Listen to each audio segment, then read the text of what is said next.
Well, welcome everyone. We will now reconvene into open session. The time is now 7 p.m. And if you would please rise and join us for the pledges of allegiance.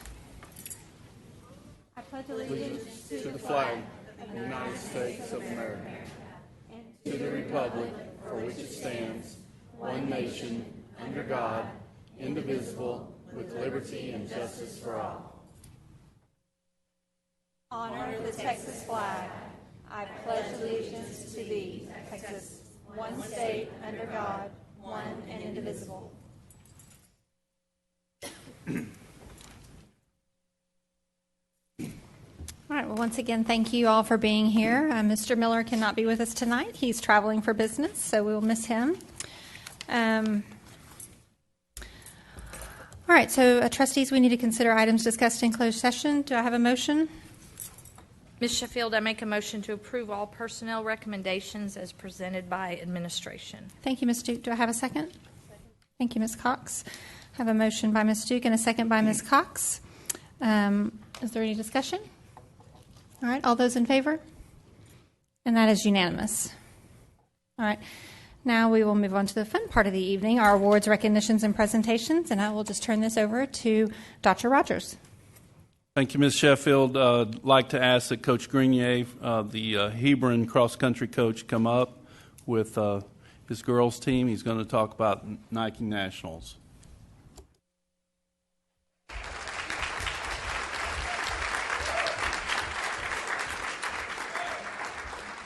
All right. I'm going to do this first because last time we were up here, I kind of forgot to do it, so I'm going to introduce the girls first. We have Megan Montgomery, Laura Fairchild, Anna Elkin, Abby Reardon, Amanda Case, Hannah Pettigrew, and Sarah Fairchild.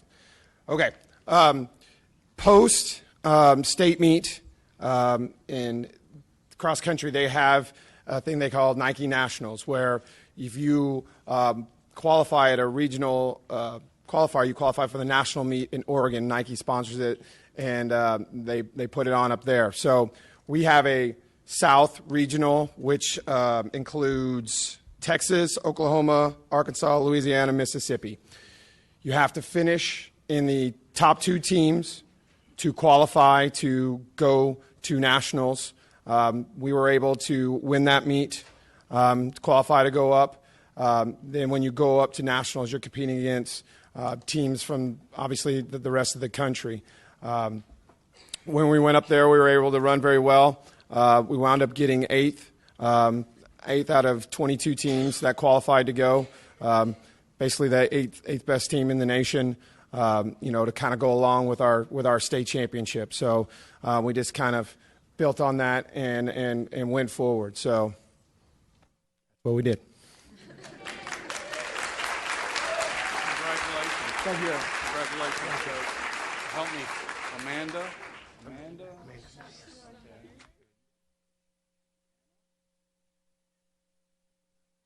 Yes, parents, please stand up. Parents, my parents that are here.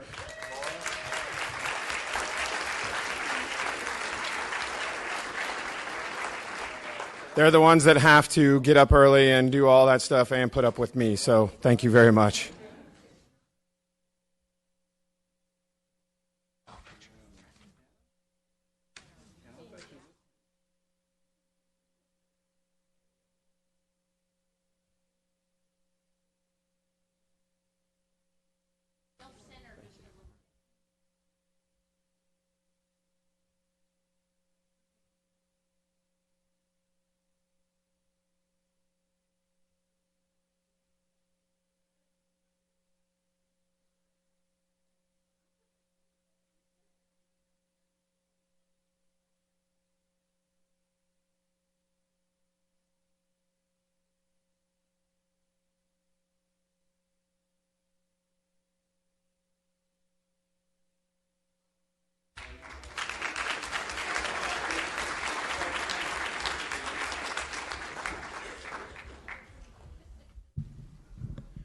And we had another team run, and that's a team from Marcus High School, and Assistant Principal Rusty Hamrick is going to introduce them because Coach Delanius couldn't be here. All right, Emily. And Maddie. Oh, and Matt. I know.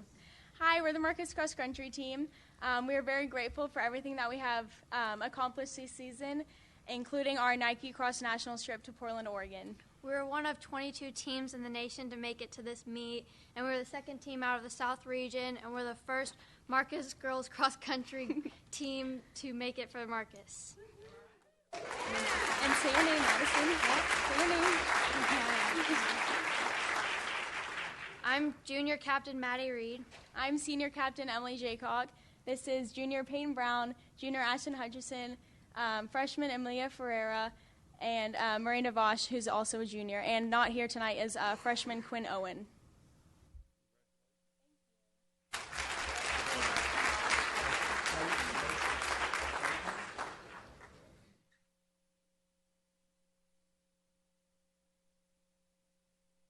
And parents, if y'all would please stand.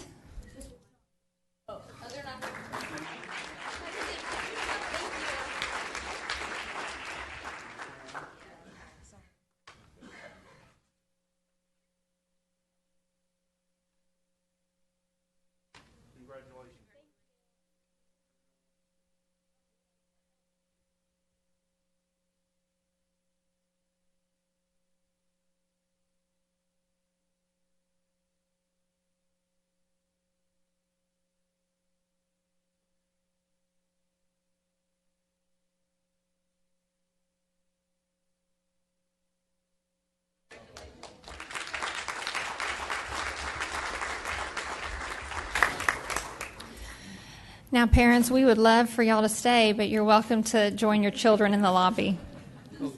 I'll try not to take it personally. All right, thank you. I just love when we can do that.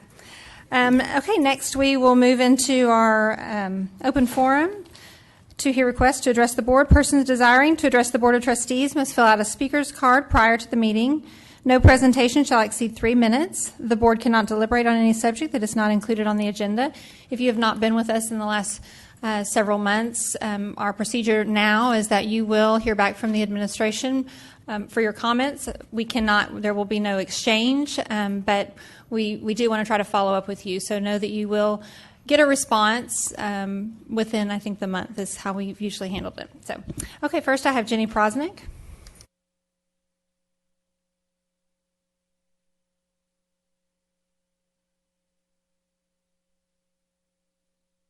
Press this? Oh, good. Good evening. My name is Jenny Prosnick, and I'm a parent of a senior at Hebron High School and an 8th grader at Arbor Creek, which means I've had one graduating this year on the traditional plan that we've always had with the GPA procedures that we've always had. And I have the pleasure, if you can call it that, of doing the endorsement process brought to us by our state legislature via House Bill 5 when selecting my 8th graders' courses. With the implementation of House Bill 5 and the endorsement plans, I feel that we need to look at how LISD is calculating our GPAs and what we're including in those. Our current system has been in place for over 15 years, and I think it needs a serious looking at. No longer is it just the core subjects that matter, but those 5.5 credits from elective classes, not to mention the required PE and fine arts. By calculating all required classes, you would get a much better picture of a student and their endorsement. Currently, the CTE courses, which in my opinion are very academic, are not included, but are a significant part of the STEM, business and industry, and public service endorsements.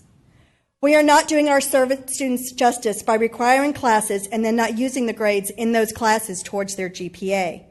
But not including the grades from fine arts, PE, and electives, those courses are seen by students as not as important. What steps, if any, is LISD taking to remedy this discrepancy? Have you formed committees? Have you looked around at how surrounding ISDs are implementing House Bill 5? I agree that 8 semesters of athletics should not count as much as 8 semesters of core subjects, but the first semester should count as it meets the requirement by the state. The state of Texas recognizes the well-rounded student by including phys ed and fine arts as part of the requirements for graduation. Why doesn't LISD? GPA should reflect the whole student and give universities a real representation. If all students are held to the same standard, there is no discrimination of classes. That is what is required is used in calculations.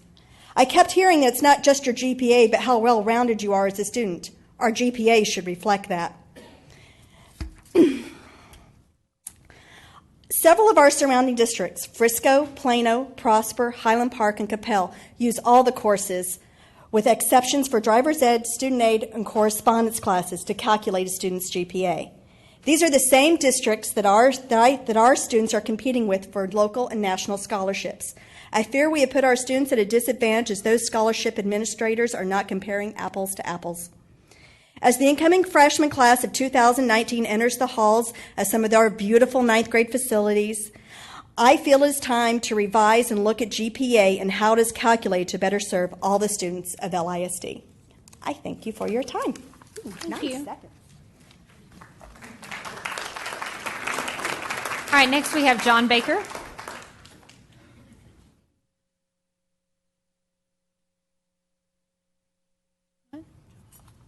John Baker.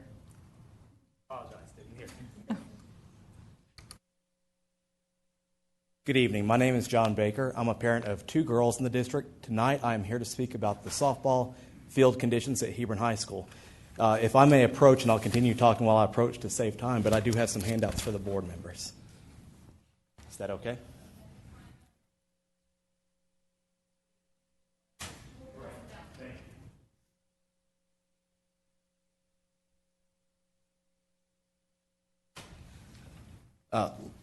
I'll start with saying last fall I had the honor and the privilege to serve as a volunteer coach for the JV softball team at Hebron, and I saw the facilities firsthand. And if you'll turn with me, most of these pictures speak for themselves, but I would like to start on the second page of pictures with the dugouts. You can see that if you look at the Hebron High School facilities dugouts, actually we're looking at their dugout on that page, but that's at Flower Mountain High School, and you can see they have a warning track in the bottom picture in their softball field. Both of these are safety issues. Lighted dugouts, turf in the dugouts to keep from tripping over the concrete. At Hebron, there's uneven concrete in the dugouts, there are no lights in the dugouts, and there's no warning track on the field to alert players when they're close to the fence while making a play. Additionally, if you look at the next page, you'll see at Flower Mound Marcus, there is a turf skirt around the circle behind home plate. At Hebron, that's not available. That's an issue that will keep the dirt and the grass from bleeding over, players tripping in that area, walking to and from the plate. If you turn to the next page, this is probably one of the most striking examples of differences at different high schools within the district. You'll see the bullpens at Hebron, and I understand there are some measures that are going to be looked at for those bullpens, but I just don't know if everyone's aware of the severity of the issues. You can see the Hebron High School bullpen, and then you'll see the Flower Mound bullpen. Like I said, pictures speak for themselves. If you look at the bleachers on the next page, you'll see the bleachers at Hebron. They're not raised. The number of bleachers is not sufficient to hold the fans. Softball has really increased in popularity. I go out to the games quite a bit. There are people standing all around watching the games. The problem with that, if you turn to the next page, you'll see water next to the stands on the bleachers. And I'm going to ask you to flip one more page, and you can see the standing water all around the bleachers after a rain. People are standing in that. They're walking in that. When they walk across the grass, there's a possibility of slipping. And I see my time's about up. I do want to thank you for allowing me to speak tonight. Thank you. Thank you.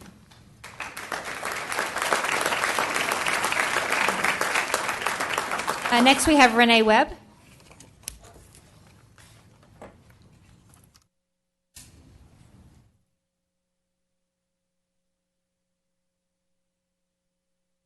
Hi. My name is Renee Webb, and I'm here on behalf of McCamey Robotics Club, and I also have Brian McGee and Carrie Turner. We would like to express our desire for increased funding for STEM programs at the middle school level in LISD.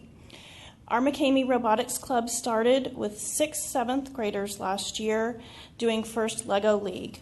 After attending Flower Mound High School's robotics summer camp, these boys, along with their parents, were inspired to move to the same format which the high school is using, which is the VEX.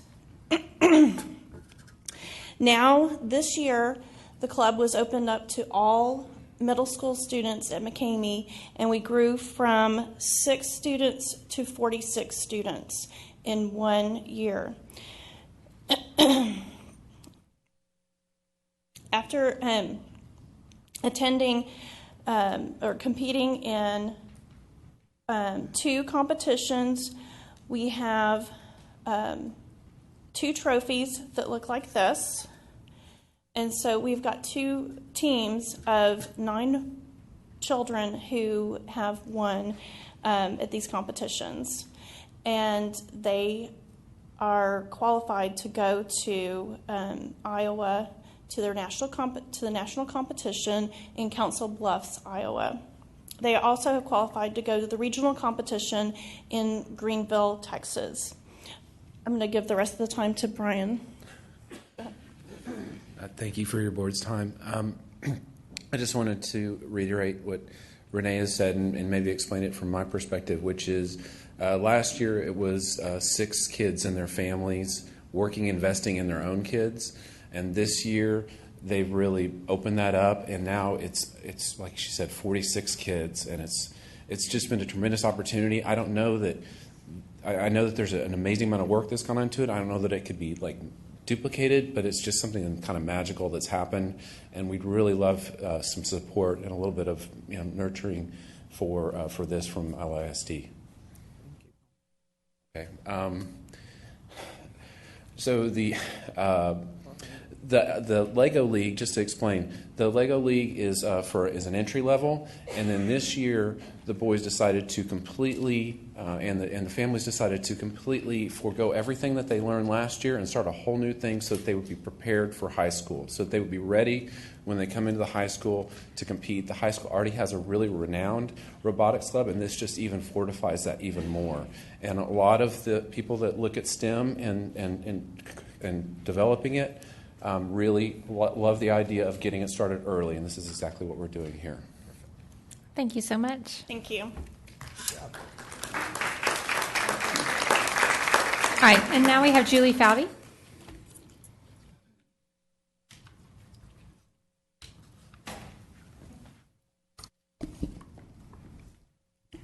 Good evening. I'd like to start by thanking Dr. Rogers and Mrs. Sheffield and Ms. Arnold. I have placed several emails to the 3 of you and some other staff members over the past 2 or 3 weeks concerning a polling location on a regular basis for school elections in the city of Plano. And 2 years ago, as you know through my emails, we did have a location. I think it was probably for the first time. It was at Parr Library, and we saw the number of voters in the school board election in the city of Plano more than double. It was a drastic increase, and I think it showed that location is very much needed. We have a lot of citizens that pay taxes in the city of Plano, and they don't necessarily send their kids to our schools, but they showed that they do want to be invested by voting, and I think those numbers will increase if we can maintain a stable location there. So, Ms. Arnold, I know you had to send several emails and make phone calls on my behalf and the behalf of my neighbors, and I just want you to know that we appreciate that, because I know especially before board meetings you're really busy. So I first wanted to start by saying thank you. I'd also like to address Ms. Prosnick's topic. I don't have children in high school, but as you know, I'm an active community member, and a bunch of 8th grade parents went to their high school meeting for 9th grade and had a lot of anxiety when they left because of House Bill 5. And it might be for the first time our counselors are having to actually explain how we calculate GPA. Maybe they've addressed it, as always, the same way, but when one mom's hearing my child's going to take a STEM endorsement and almost all of their classes will count towards their GPA. And another parent saying, well, my child's looking at fine arts and maybe only 2 will count.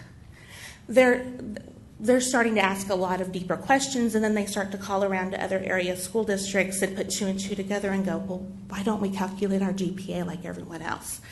And what I'm asking you as a board as a whole is, once our new superintendent is here and in place, if we could possibly ask the administration, and I know we had a committee that looked at House Bill 5 and implementation in LISD, but these questions are popping up now that it's actually here and people are making big decisions.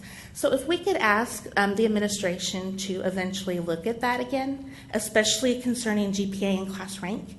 And maybe we don't have to do what all the other districts are doing, but maybe we do need to make some modifications so that our career and tech courses and all of the courses required by the state for the endorsements are calculated into the students' GPA, just to give them the fair shake when it comes to scholarships and college admission. So thank you for your time and for your consideration and for all that you do. Thank you. Thank you.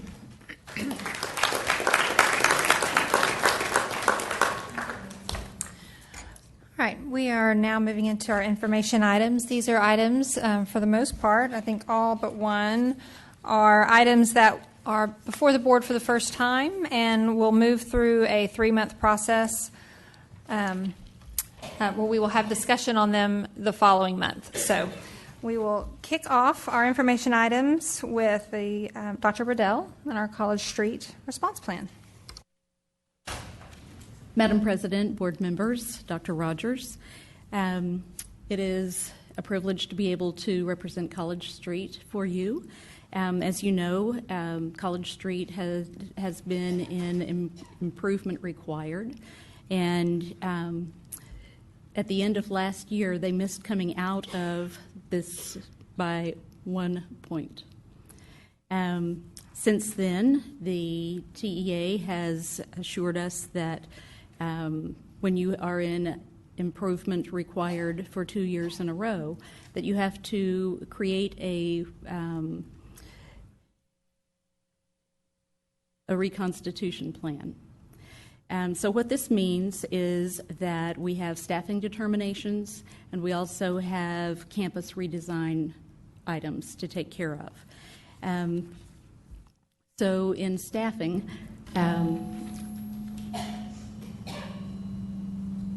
I don't know, it's making loud noises.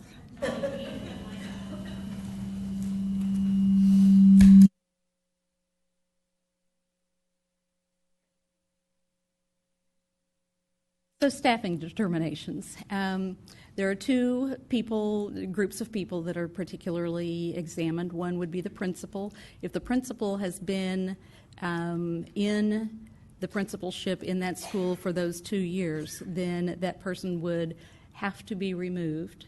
Then also for teachers, and that is not the case, by the way, for Mrs. Heinzman. And then in working with our teachers, all of the teachers teach their children and then assess their children, and the assessments have to be beyond something that would be required, such as STAR, and they would have to be able to prove that the children are making progress, significant progress.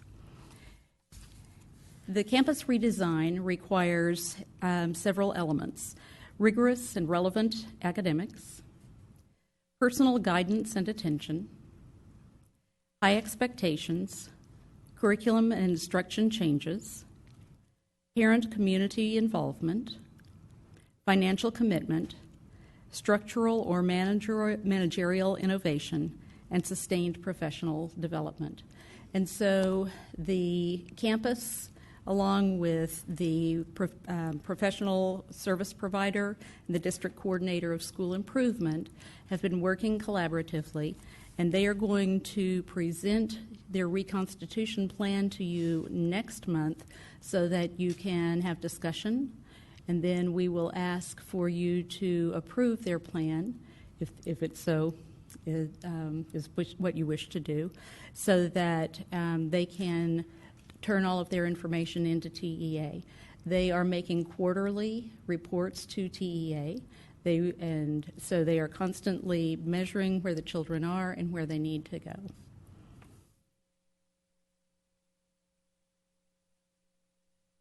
Okay. Thank you, Dr. Riddell. And like I said, that one will come back next month for discussion. Yes, ma'am. All right. And so next we have the graduate profile. So I'm very excited to bring to you Lori Rapp and Becky McDonald, who have been working endlessly on our graduate profile.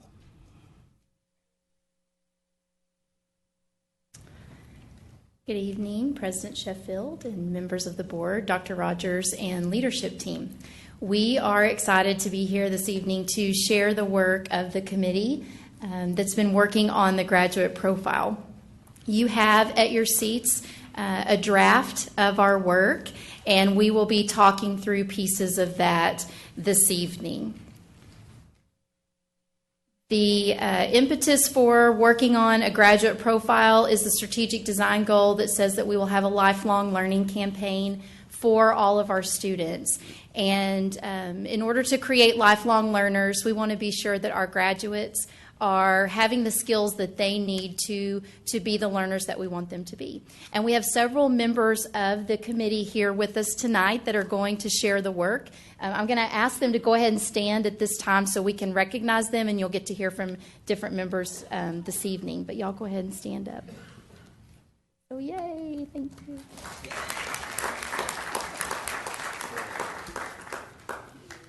And Ms. Susan Standish is going to talk to us about the purpose of our graduate profile and what we were trying to accomplish.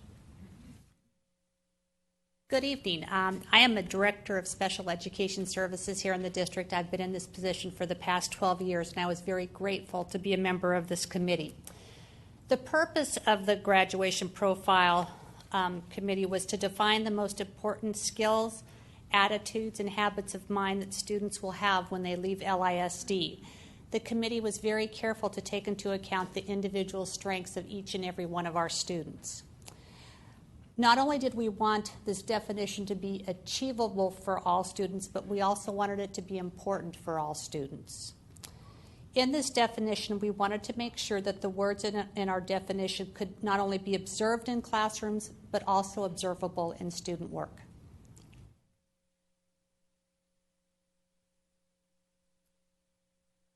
Well, this has been quite a process. We've been working on this for the last 2 years, and we have gotten input from, I think we've done everything except just walk up and down the streets and talk to people individually.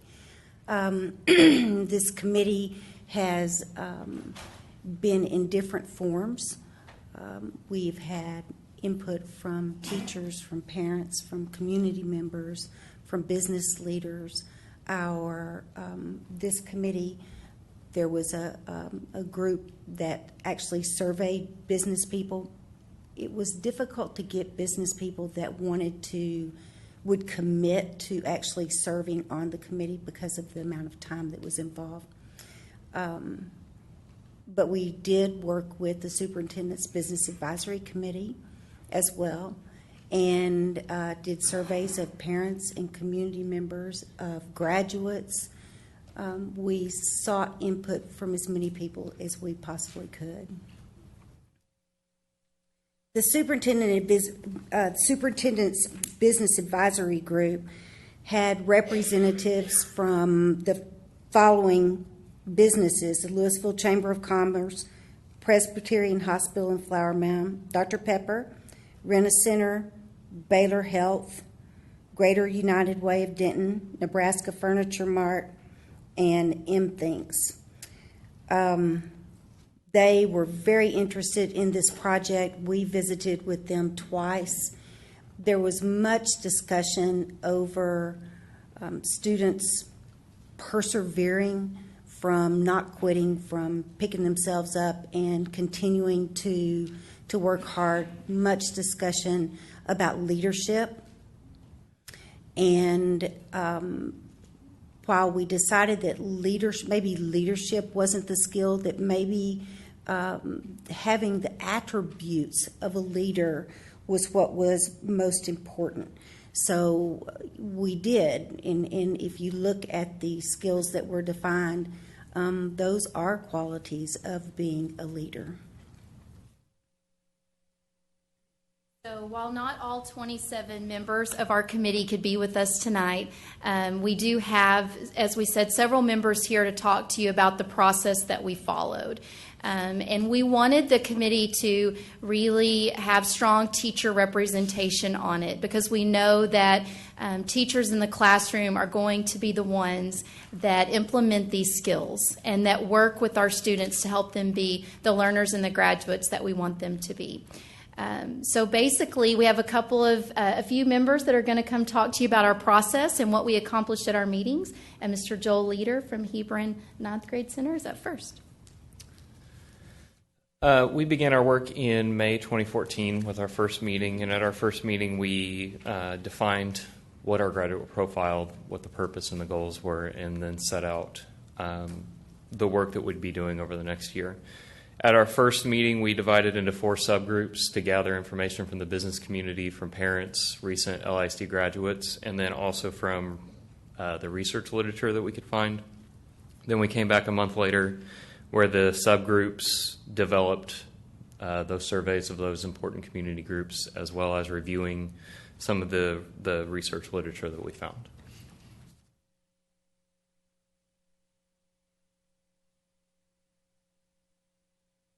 And Ms. Jenny Surgison is going to talk about our next meeting. Third meeting.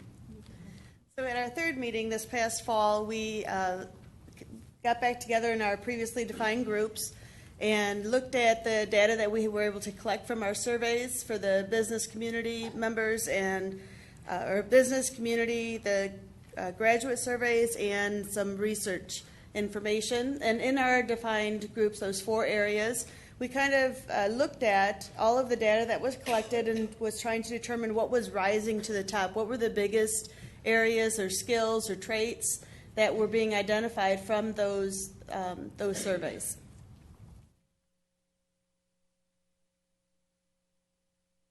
I don't think I have to come up here every time, but y'all go ahead and come. Chelsea Frisbee from Camy, and Miss Jenny Surgison's from the Colony High School. Chelsea Frisbee from Camy and Sherry Miles from Lily J. Jackson's going to share the next one. Good evening. In the fall, in December, we analyzed information from our community survey, which was sent out to many different types of people. We got to see how many people responded and what they thought was important, which was good to know, which we'll go into that pretty soon. And we also got to have district personnel attend a STEM conference. And with that, we got to see what employees were looking for. And what we learned from our research from the STEM conference was that they're actually looking for future employees with that it factor. Having a 4.0, graduating at the top of your class, that really just isn't enough anymore. So they're looking for what else can future employees bring to the table. And then Mr. Wooten from the community, who's on our committee, is going to talk about our last and probably most exciting meeting, was meeting number 5. That's why I figured. This was my favorite day. After our first draft, I'm going to kind of go through what we did that day. After our first draft was complete, we went into the classrooms, spread out with our backs to the wall, and observed. Frankly, that was a complete waste of time. Then some of our teachers started beginning engaging the kids. That's when it got fun. And that's when we discovered the most important part of this profile. This is not a checklist you can walk in and silently mark off items. This requires engagement, and that engagement starts with you. We then found that most of the kids were truly engaged. Many had their life plan already figured out, which I found simultaneously refreshing and shocking. It was great. Just as significant, some found this may not be what they wanted to do. After our first walkthrough, we re-engaged in small and large group conversations about the wording in each statement, meticulously selecting each word, then revisited the classrooms and honed the words once again. A key element we kept in mind when we formulated the wording was to make sure that it was achievable in all grade levels and learning environments. On a personal note, I witnessed qualities in this group, these kids, and the Career Center that I truly value as a business owner and parent. These are engagement and ownership. These qualities cannot be taught or trained. They must be fostered. And when our educators are encouraging our children to own their future, engagement is not a problem. I witnessed that, and it was awesome. So, thank you. So real quickly, we'd just like to share a few points from the K-12 survey that we launched out in the community that, as you heard, really played a large role in the skills that we selected and how we defined those skills. I've picked out just some salient points from the survey results. We did have 4,121 people respond to our survey, which we felt really, really good about. Got some really good data. We can see that 65% of those were parents of students, so we really got some good, strong feedback from the parents in our community. 23% were employees, and then 11% were both an employee and a parent. So we felt really good about then looking at how our skills ranked. Basically, as you heard the committee talk about, that at one of our meetings after we looked at all the research, they came up with these skills that went in the survey. And we were in a holding pattern until we got the survey back. And needed to know from our community what's important to you for our graduates. And the top 3 skills that ran away with it were effective communication, problem solving, and self-direction. And those are the 3 skills that you see in our graduate profile. You also see listening, which is really an aspect of communication, so we didn't separate that out. And then employability and responsible citizenship we'll talk about in a second. K-12 was able also to help us look at how respondents, how they responded to these skills. They helped us put these skills in buckets, if you will, in terms of high priority, moderate priority, and low priority. So we were able to look at the high priority skills being those where parents said, these are important to us, and these are not areas where we see our students necessarily being strong right now. So those became high priority. These were things that we wanted to put in the definitions of our skills. So all of those items on that high priority list played a role in becoming part of the definition of either communicator, problem solver, or self-directed learner. Then in the moderate priority skills, the ones that I have in bold there were higher than the median of 70%. So that told us that they were important to parents. And some of them, the readiness may be high or it may not be high. But we looked at those in the moderate bucket that were higher than 70%, and we wanted those to be in our definitions as well. So basically, after all of this work, what we felt like after talking to the business community and the research that we had done is that responsible citizenship and employability are critical for our graduates.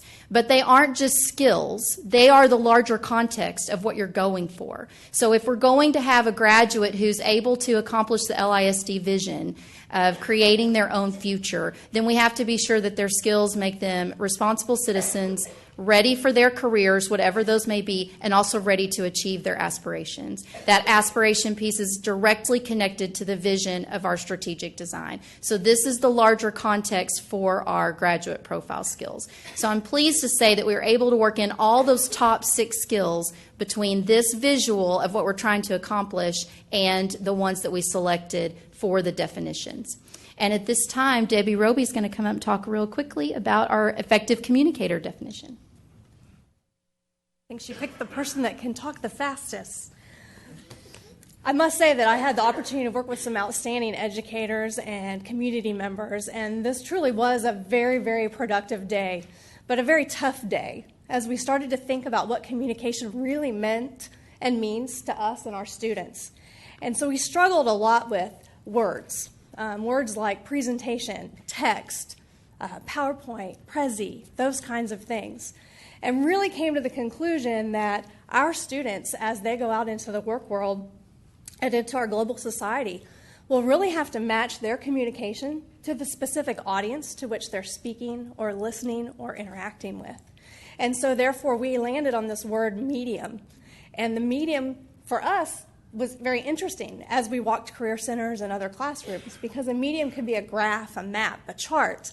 It could also be text. It could also be some fine arts. So what kind of audience are you speaking or interacting with? And then are you choosing the appropriate communication tool to effectively communicate with someone that you're interacting with? I guess I didn't do that so well. Anyways, next.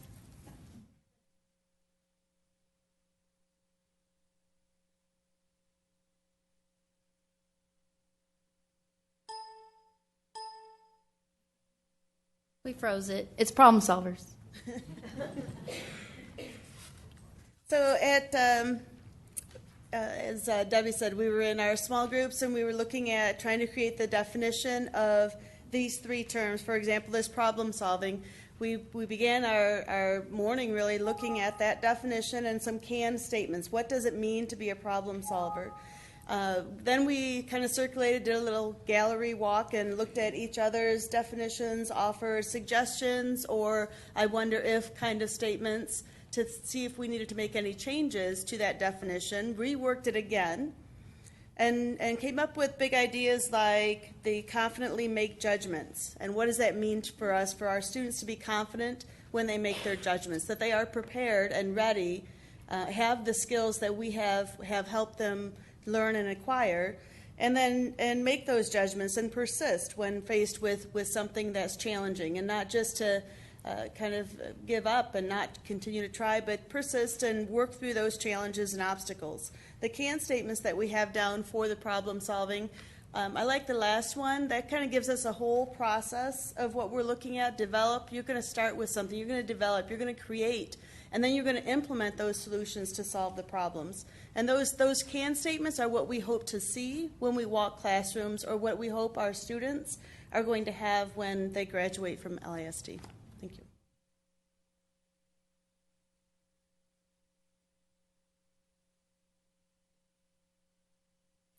The third area that the committee identified and research identified that an LISD graduate needs to be able to have is that of being a self-directed learner. This is a quality that not only will an LISD graduate need to have, but anyone going into a workforce and being able to be successful in the workplace. And a student that is able to be self-directed is a student that is able to manage their time themselves. They can manage their resources themselves, and they can also manage their project themselves. All along the way, also being able to make choices and evaluate those choices for an outcome at the end. And again, when we took into consideration this definition, it needed to be something that any one of us could walk into a classroom K through 12 and be able to observe and be able to manage or measure not only in the students' work, but also in what they're doing.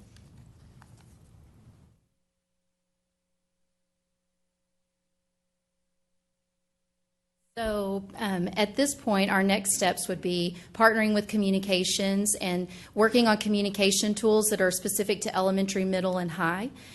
We would also work with teachers and people who are on the committee to help develop those communication tools. Next month is a discussion item. We'd like to share some videos with you that the teachers on our committee are gathering about how these skills look in the classroom. We also need to begin the connection of to our e-portfolio, because these are skills that you cannot standardize test. But they're some of the most important skills our students would walk away with, and where they can place student work related to that's in the e-portfolio. And then share an update with the Community-Based Accountability Committee as they develop their measures. And that's all we got.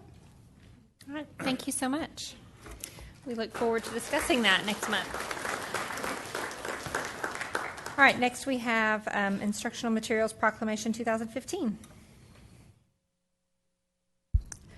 So one more time, we're going to ask Lori Rapp to come up and talk about our Proclamation 2015.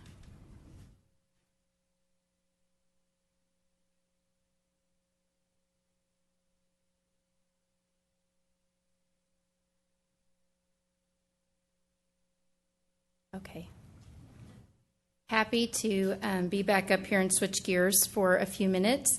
Basically, do want to share kind of what we have going on related to instructional materials. Between the months of February and April, there are 3 significant things that we have taking place. We have the state-adopted instructional materials review process. We are partnering with purchasing regarding materials for advanced placement courses and locally developed courses. I'll talk more about that in a second. And then we're also partnering with purchasing for supplemental materials as well for the areas under Proclamation 2015. As we shared last year when we were in Proclamation 2014, the State Board of Education initiates a materials process for a variety of reasons. Typically, it's because of the age of materials or TEKS changes, something of that nature. We do look at only selecting materials that meet 100% of the TEKS according to the state alignment reports for use in our school district. In Proclamation 2015, we have three things going on here. The high school math TEKS will be implemented in their new form next school year. The social studies materials that were last state adopted are approaching more than 14 years of age, and then our fine arts materials are approaching 10 years of age. So some aging state adopted materials in our classrooms at this time. We have purchased a subscription to the Learning List, which is a third-party independent service that the company provides those independent reviews of both state-adopted materials and non-state-adopted materials. You can ask them to review any publisher or product that you're currently looking at. Their database contains about 65 different publishing companies at this time. This is just a quick screenshot of what the Learning List provides us as we work with teachers as we select materials. So I pulled up a screenshot for STEM Scopes, which is a science material we adopted last year. They do not disagree. They will not disagree with the state alignment report. That resource is 100% in alignment with the TEKS. It gives you an editorial review of STEM Scopes, and it gives you educator ratings as educators are going into their product and rating the materials. If for some reason you have a material that doesn't meet 100% of the TEKS, it gives you a gap analysis of where does that material possibly not meet it, which is very helpful for curriculum personnel as well as teachers on committees when you're looking at where is it strong and what TEKS is it strong, those kinds of things. So already as we're digging into the Learning List, it's been a very helpful resource to have. Advanced placement materials are not addressed by state board proclamation. Neither are locally developed courses, neither are IB courses. Therefore, district personnel, we do work with purchasing on the procurement procedures for those materials. Anytime you're going to spend IMA funds, which are state funds, you have to procure those through a competitive bid process. We do have AP courses in the areas under Proclamation 2015, even though the state is not taking care of those areas, in fine arts and social studies and math. And we have one locally developed math course, Foundations of College Math, that we're looking at needing materials for. A quick update on funding considerations. The instructional materials allotment is a 2-year allotment that we receive from the state. In order to provide the materials from the last adoption, both in Proclamation 2014 and for advanced placement, we've spent around $7 million. Our 2-year allotment was around $8.3 million. We were able as a district, thanks to wise spending, to carry forward quite a bit of that IMA to take care of Proclamation 2014. Not all districts were that wise. I will say that we've all shared and commiserated as a group of curriculum people around the state and the area in the instructional materials adoption process, and some districts had to borrow money forward in order to pay for materials, and we did not have to do that. However, we know that through the combination of purchasing online and print materials, we really maximized the IMA funds that we had available to us. There was not enough funds, even with the $8.3 million we were given for a 2-year allotment, to provide print resources per student at the price point that those are at.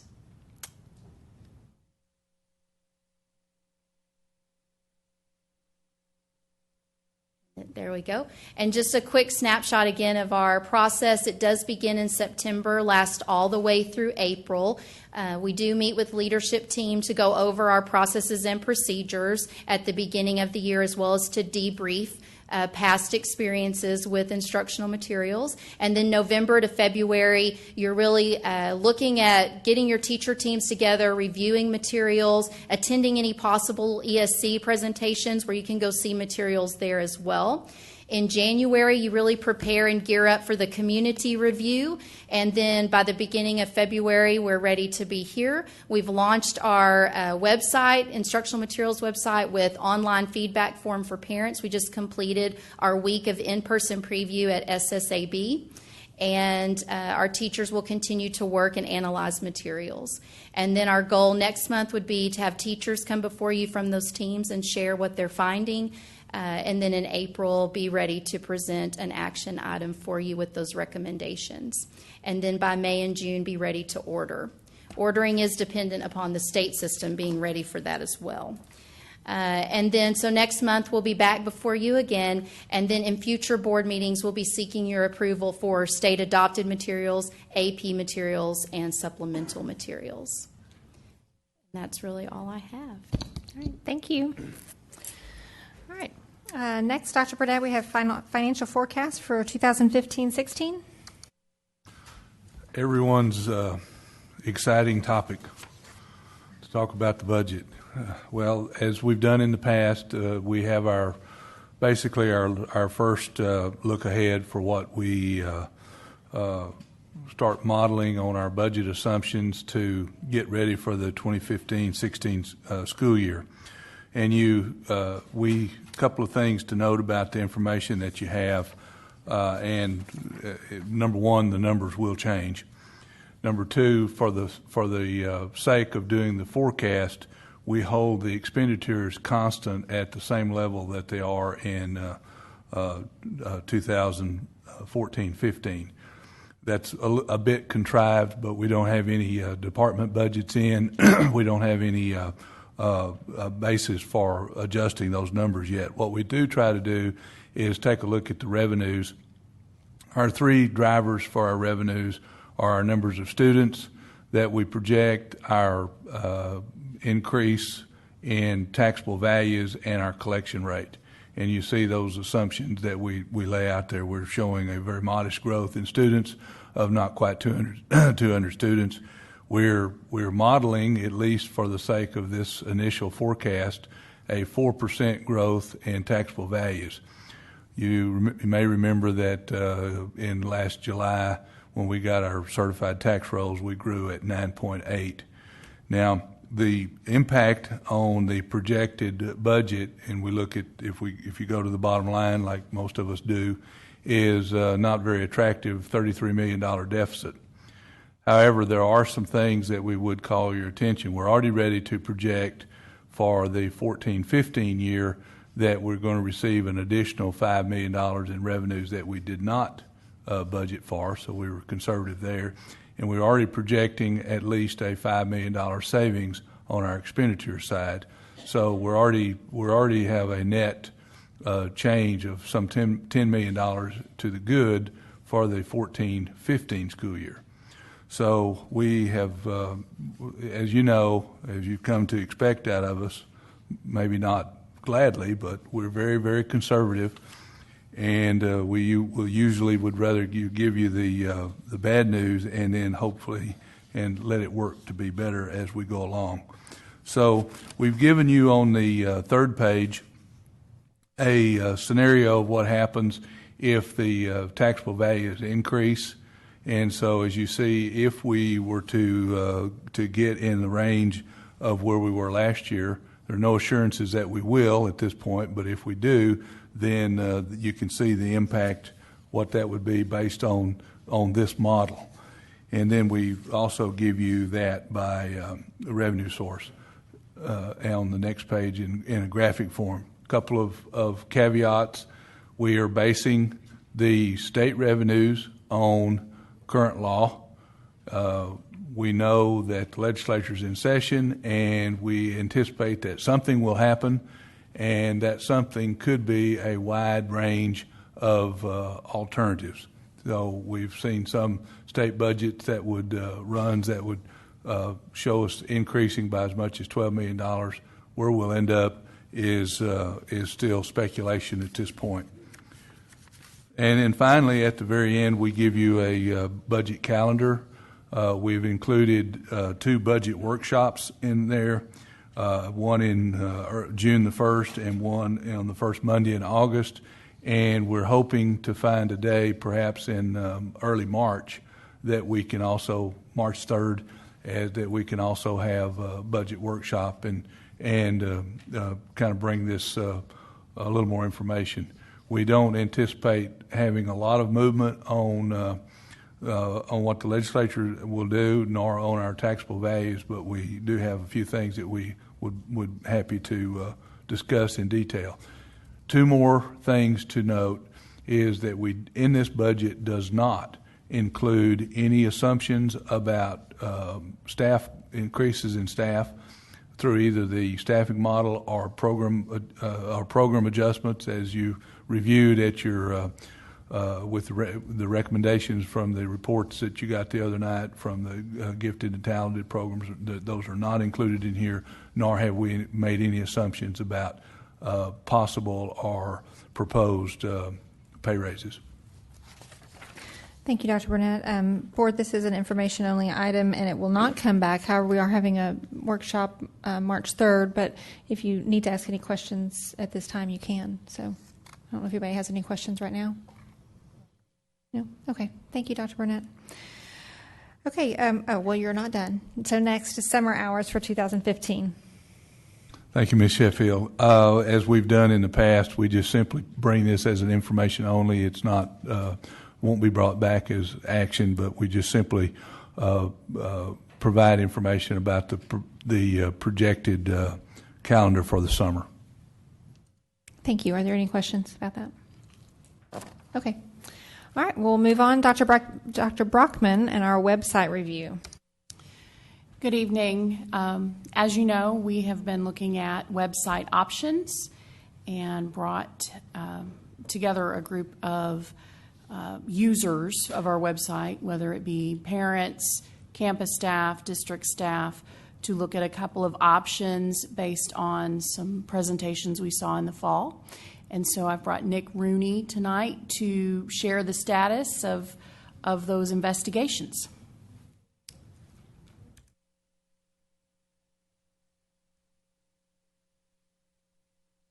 One, there it is. Okay, the LISD website, thank you for letting me speak to you tonight about it, Madam President, board members. I'm sure you're all familiar with our current website. We've had it for almost 4 years now, and the overall feedback about that website has been positive. Some of that is probably a little bit skewed, and we understand that because of where we came from to what we have now, and we're aware of that, and not all the feedback it's not that it's 100% positive, but when we send out surveys and talk to parents and talk to staff, it's in the high 90s when we get that information back. They're very satisfied with it. Now, we understand that the parents are not going to other districts to see what they have. They're just probably thinking about what we used to have.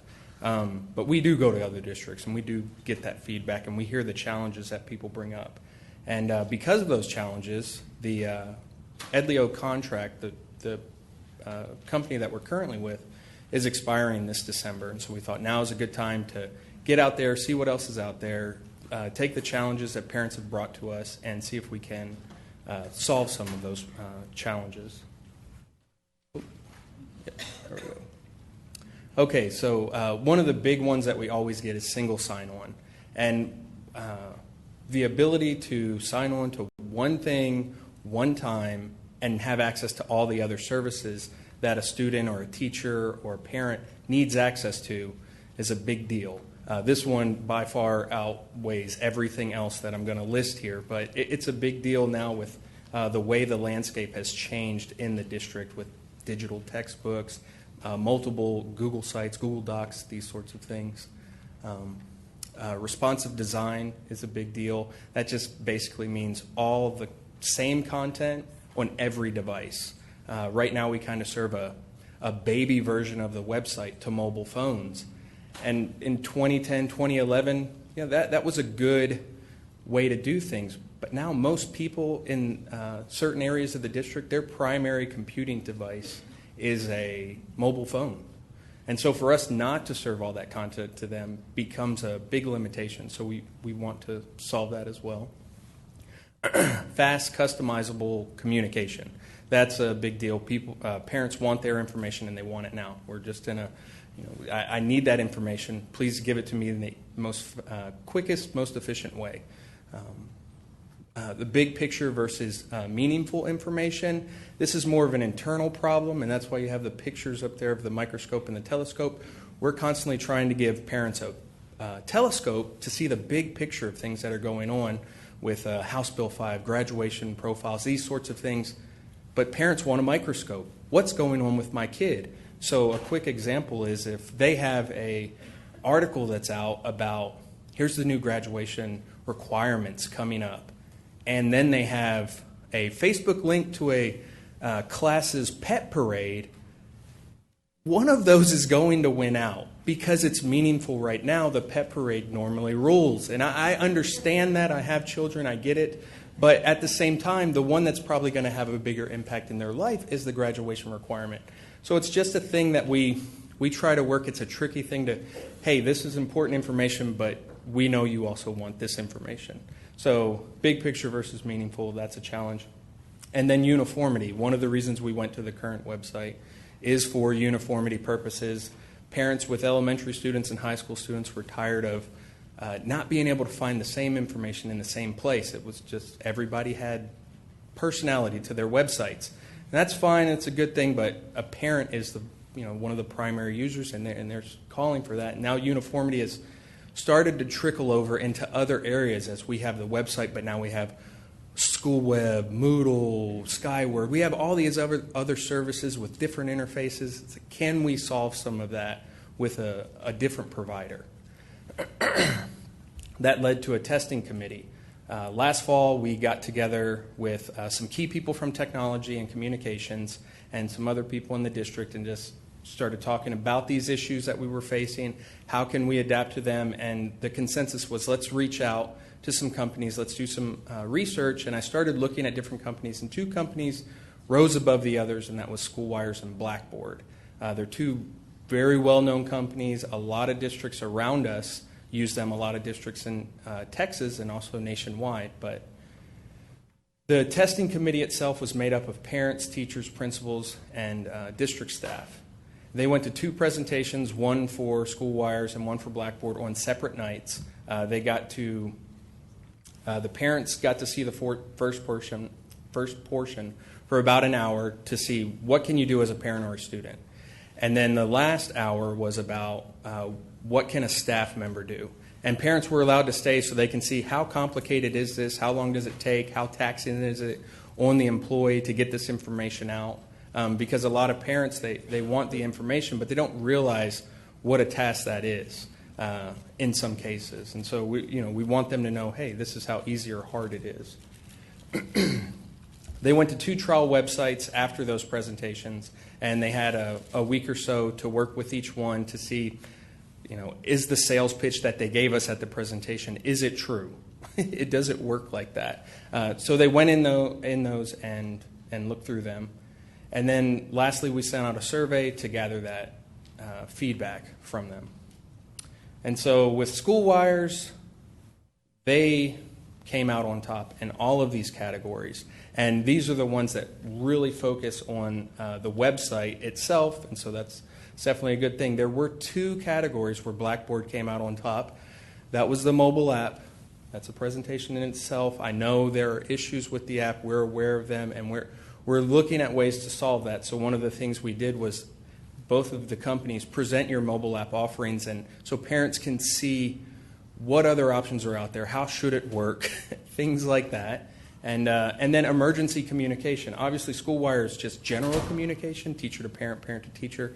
They came out on top. But when it was, I need the information right now, they like Blackboard's offering. It's just two different ways to communicate. So with that said, at the end, we asked who's the best for LISD as a whole, parent, staff, student. SchoolWires took it away with 73%. And a couple people said, keep looking, 18% of people. And they said that, they just weren't sure if there was a better solution out there. Again, we looked at various companies. We brought them in to, ask them questions and see different things. And rather than waste everyone's time with a bunch of meetings, we just looked at who could solve these problems for us. And then this happened last week. Blackboard is going to acquire SchoolWires. So everything we're doing to this point is, oh, well, great. I sent a text to Dr. Brockman, and I'm speechless. It's a good thing when you think about the emergency communication and the mobile app piece that people really liked, but they like the website offering better. So that being said, what are our next steps? We've been told by both representatives to still treat them as two companies. They don't have FTC approval yet, so that's a process. If you know anything about the FTC, they can move slow. Comcast and Time Warner are, I think, a year in. They're still not merged. So it could be a while, and then the transition after that. Both companies don't see why it wouldn't be approved, but we still need to treat them as two companies. So we need to get exact pricing for them for exactly what the district wants, and then what that looks like in pricing. Timeline, this is a big deal. Last time when we went over to Edleo, it took about 5 months to design, develop, and migrate everybody over to the new website, and then train about 200 people. Now we're talking about training all staff, all parents, all students. It's a much bigger task, and we want to make sure nothing slips through the cracks, and it's a smooth transition, and everybody feels comfortable making that transition. So there's definitely a lot to think about in regards to a timeline. And then lastly, board approval, when we have a decision about who that's going to be. One more thing about pricing, because we don't have exact pricing yet, we do have some figures that they've been talking to us about. If someone were to come back and say, well, it's going to be $50,000 for this version or $300,000 for this, we'll bring that committee back together and is this how much you value this? Do we think this is a smart decision? Or, and go from there. And that way we have better information, because they may not actually want that in the end if it's too much. Do you have any questions for me to clarify anything? Well, it'll be back next month. Yes. Okay, go ahead. It doesn't matter. I just have a quick question about when did you say the company's contract is up for the current? It's December 2015, this coming December. Okay, so I know that obviously that's the ultimate goal, but in the meantime, obviously there's been a lot of feedback and concern about, especially people wanting to go to the website to access communication. Is there anything that can be done now currently with the website that we can implement some of these things to be more, for communication? We actually even had Edleo come in to present as well to the team of communications people and technology people, so that we could tell them, hey, this is where we're headed. We're just giving you a warning. And I've been emailing them all along and contacting them and trying to work through things, and they're just not where we're at. They are moving much slower, and they're just not there. So while we do want to meet some of those challenges right now, they're just not in place with technology. So we could go out and market another third party, but if then we're going to switch in 6 months to something else, we're just trying to piece it together. Yes. Does that answer your question? Does that make sense? No? They don't have the capacity, right? Yes, they don't integrate with our system in the same way. There's a lot of technical stuff that's required that technology might even be better to answer that, but just some of the things that, like the single sign-on, they don't have that. They don't even have a groundwork for that in their pipeline, so that's not going to happen. So we would have to reach out to a third party for that, if that's even available. It's just a standalone product, where we were trying to, again, the uniformity goes both ways, not just for the parent coming in or the student coming in, it's also for the teacher. We don't want a third party where you have to update this, and then you have another one that you have to update this. So it's trying to get everything under one umbrella would be easier for them. Hey, we need to update these logins. We just log into one system rather than, okay, this one, then you got to do this one. So it's okay. Yeah. Ms. Hassett? I know that they're going to be considered two companies, but have you had any discussions? Will you start discussions on the single sign-on with the products that are better in Blackboard, with the emergency contacts? Yes, I've talked to Blackboard, and they said that they would actually be leading with SchoolWires as their web service from one, if that acquisition does actually come out. Blackboard does have a single sign-on feature, it's just not as polished as what Schoolwires offers. It's very simple.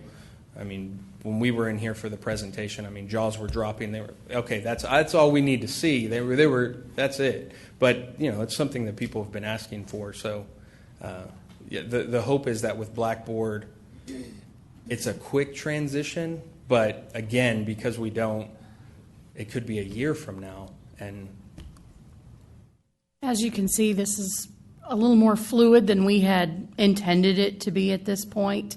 New information is coming to us almost daily, and we're just working through it. The committee knows of the tweet heard around the district last week, and we're continuing to gather information and look forward to having more firmed up recommendations for you next month. Thank you. All right. Dr. Burnett, request for LISD to serve as a fiscal agent for communities and schools. Most of you are familiar with community and schools and what they do in our district and what programs that they serve and work with our students. They, Community and Schools North Texas, as you may recall, did actually office in this building, but still office in Lewisville. They have been served as their fiscal agent has been Northwest ISD for several years for their work throughout the school districts in North Texas. And since they are in Lewisville, they approached us about if we would consider serving as their fiscal agent. We've been having conversations and dialogue with their staff in payroll and accounting and budgeting and human resources and the personnel part, and have tried to get an understanding of what this would take. Know there's always the issue of how much is this going to cost us, and we are working. They've been paying management fees to Northwest, which would come over to Lewisville ISD, and we are still working with the communities and schools to develop a memorandum of understanding which would outline our working relationships, and we are proceeding with that at least. And we wanted to give the board at least an update on, we think that we'll be ready probably in April to present something for formal consideration. All right, thank you. All right, next on our agenda is our board legislative agenda update, and I've asked Ms. Hassett to share a few things with us. This year in LISD, we have created our own legislative priorities that we would like to try to accomplish this legislative session. We have those posted on the website, and since all of y'all can read, I'm not going to read all of our priorities. I just wanted to go over a few key ones. You'll see a reoccurring theme in our priorities. A lot of it is local control, and a lot of it deals with unfunded mandates. We have a lot of unfunded mandates, state and federal, within the district, and it costs us a lot of money.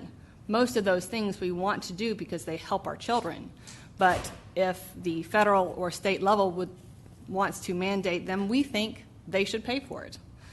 So some of our legislative priorities are local control, supporting the discretionary mandates on school districts by allowing school boards to make decisions whether an unfunded mandate is a priority for its community.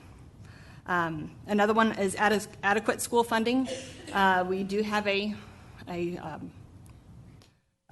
pending decision that the legislator will have to help make on how to fund schools adequately. We don't expect that to really be resolved anytime in the near future. But we definitely think that the schools should be funded adequately. So there are several several priorities on that. Several of our priorities are based on the TRS systems for our teachers. Once again, those are a lot of the unfunded mandates that we need to support our teachers for. Accountability and assessment. These are really big for parents, and we definitely want to ask the legislature to look at how we assess our students, particularly in grades 3 through 8, since those bills were vetoed last legislative session. So we're asking for those, in particular those grades.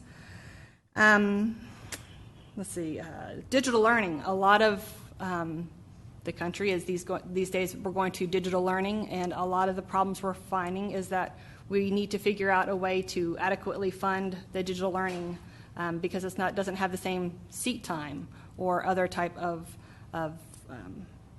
things. Charters and vouchers is another big one for us. We oppose any voucher, tax credit, or achievement district that they might decide to implement this year. We definitely oppose those. And we also oppose expansion of charter schools unless they have the same accountability standards as us. So you can go look at those in more detail. The legislative session just has started. We have now have an education committee and a House committee. So we now have the committees, but we have very few bills. The Senate has 44 bills already filed, and House has nothing. So we're waiting on the bills to go into committee before we see any type of action. But there are several bills that parents will be looking for. One is Senate Bill 149 from Ken Seliger, who will help our students who are trying to graduate but have failed the EOCs. They have passed their classes. They have done everything the district has said that they should do, but they just cannot fail, or they cannot pass these tests. So that's a big one for the students and the parents. Some of the other big ones will be according to our appropriations bill. We have a Senate and a House appropriations bill. They meet a little bit. We like some points of one and some points of another. So really right now we're at a holding pattern until some of these bills are actually into committee, and hopefully the good ones are out of committee and onto the Senate and House floors. So that's it. Thank you. Yes, Ms. Vaughn? I just want to let you know I shared our priorities with the Leadership TASB class, and they were very appreciative. Anybody else have any other comments? I would just encourage all of you to take a look at those who sits on those committees, become familiar with them and their emails, and perhaps their office phone numbers, as well as your local representatives. One of I think the key reasons we had so much success in the last legislative session in terms of with House Bill 5 and lowering of the EOCs was because we had a huge outpouring of support from the community. And, people really weighed in on, really what they saw as over-testing. And so we know that we need more traction on that in grades 3 through 8. And I will tell you that the voucher movement is gaining steam. And just the current plans, at least that are in place, will not benefit our public schools. So I guess more than anything else, we just ask you to engage, and there's wonderful resources out there in addition to our website. TAMSATexas.org is a great resource. They really focus mostly on testing, but anyway, we're also available if you have any questions, but we would just love for you to help be our partners this legislative session so that we can really make some positive movement for our kids in public schools. So thank you. All right, so next, Ms. Vaughn, if you would share your update for Leadership TASB. As you know, a couple weeks ago I was in Houston with Leadership TASB, and I just wanted to bring a couple highlights for you. We toured several school districts and several schools. Cypress Fairbanks ISD, I'm probably most excited about this, and I think I've probably mentioned to you just in passing that they do have a new arrival center for students that are new to the country or even could be new to the district, but it's on their campus, so they have a couple classrooms at each campus rather than a whole separate building. So I was very excited about that. We got to sit in the classroom for 15 minutes or so, and there was a student that was his very first day there. Very successful. There's a brochure that I had copies made of, and then also let staff know they have an open house later this month that hopefully we can get some more information on. Because I know a couple workshops ago we mentioned that, so that was great timing. Clear Creek ISD has an elementary school we went to. They do the two-way dual language program with English and Spanish speakers, so we got to watch that for quite a while and watch that in action. They're a blue ribbon school, and their principal was one of the top 5 in the nation. And one thing that I left there with that struck me is the principal said that we want our teachers to know each student every day, to know them. And that really stuck with me, and I know that that's what we all want to. So Clear Creek ISD also has an education village. So they have an elementary, middle, and high school on 144 acres, all connected with a courtyard. And it's very interesting, not saying that we should do this, but it was just very interesting to show the collaboration, because the kids could go back and forth and the high schoolers collaborate with the youngsters and all that. So that was very interesting to see. And then we saw LaPorte ISD has 7,000 students, and we got to see their production of The Wiz, which they've been doing a community musical since 1969, and over 300 students. Whoever wants to be in it is in it, no matter what, and over 300 students on stage and around the auditorium at the same time. It's pretty inspiring. And the last thing is we had a speaker on generational differences. So I'm going to send you a link. You can do a little survey on which generation you relate to more. And we had a lot of discussion on how it could impact board relations and communications and superintendent relationships. So it was very interesting. So I'll forward that email to Ms. Sheffield, and she can get it to us then. If you want. All right, thank you. All right, and then Ms. Hassett was able to represent us at the National School Board Association Advocacy Institute just last week, and so she's going to provide us with a quick update as well. It was very well attended. There were trustees from all over the U.S. It was very exciting to see that many trustees converging on the Capitol to advocate for our public schools. The sessions the days before prepared us for federal, because there's differences between state and federal, so they were giving us the lowdown on the federal procedures and policies and what's important. And what was very, very exciting was that week they were actually discussing the reauthorization of the SEA, especially in the Senate, which I had to miss. I was very unhappy about having to miss that. So they were actually talking about education while we were there. So it was very, very exciting. And we got to meet with Cornyn's aides. Then it went fairly well. All the meetings that we had was also kind of banging your head against a wall. They seemed to understand and appreciate our comment, but they did not necessarily agree with what we had to say. Cruz's aides went a lot along the same way. I spoke up several times about unfunded mandates. Shocking. I was not the only district that was making sure that they understood what a burden this is placing on our school districts. Representative Burgess had the best meeting that we had with him. He actually asked us several different questions instead of just taking information. He was asking us several questions as trustees. With him, it was Denton, Frisco, and me, and so there were all of his ISDs, and he was asking us property tax questions. He thinks he's paying too much. Immunizations, how we're dealing with immunizations, and he was asking Denton about their new grading policy. But that was the best interaction between the federal legislature, so it was very good and inspiring.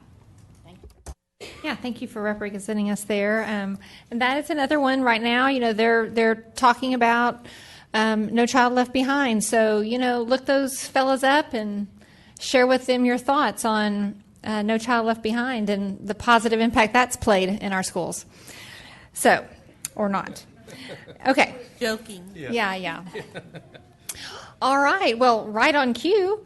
Now we're moving into the discussion items, and we have these lovely students from College Street, and they will present to us. Do you have any lead-in you'd like to give us? I just want to take just a second to say that this is going to be the highlight of our meeting this evening. College Street has been working with the leader and me now for almost this full year, and it is exciting to watch. So please enjoy our students tonight. Beyond their cuteness, they have a lot of important things to tell us tonight. Good evening, board members and Dr. Rogers. Hi, my name is Julio Perez. I'm a 5th grader, and I'm a student from College Street Elementary. Thank you for recognizing us this evening. We would like to begin our presentation by showing you a short video about the leader in me at College Street Elementary. Be proactive, you're in charge. Begin with the end in mind, success will be large. Put first things first, work then play. You should think win-win every single day. Respect on the bus in a team or dress keeps me knowing that you can have it all. Responsible for yourself, knowledge is wealth keeps me knowing that you can have it all. With the 7 habits, you will be a leader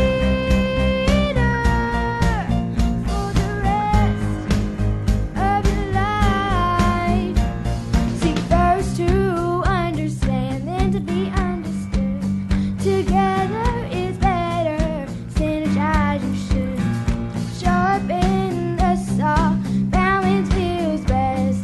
These habits will stop you from making life a mess. Respect on the bus in a team or dress keeps me knowing that you can have it all. Responsible for yourself, knowledge is wealth keeps me knowing that you can have it all. With the 7 habits, you will be a leader for the rest of your life, 'cause you can have it all. Be proactive. Hi, my name is Amanda Rodriguez. I am a 4th grade student at College Street Elementary. At my school, we become better leaders by practicing the 7 habits of highly effective people.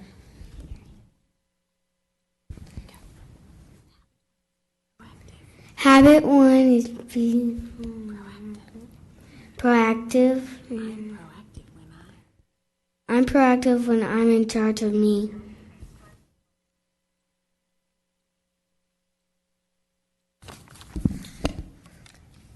Habit 2 is begin with the end in mind. I begin with the end in mind when I make a plan before I go do whatever I'm going to go do. For example, if I want to be on a soccer team and I want to be a midfielder, I will start to study what the midfielders do to be able to play as a midfielder. Another example is when I made a list of the steps on how to use my Lego candy machine.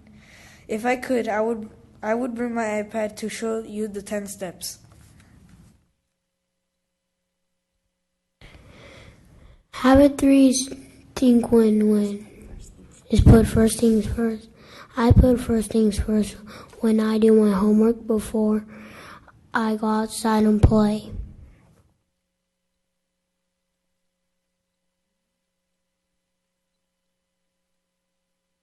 My name is Callista. I am in 1st grade. I think when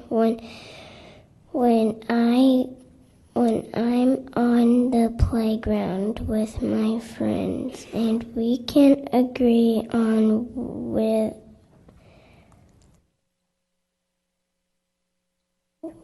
whether to play soccer or tag. We all win if we play a little bit of soccer and a little bit of tag. That's win-win.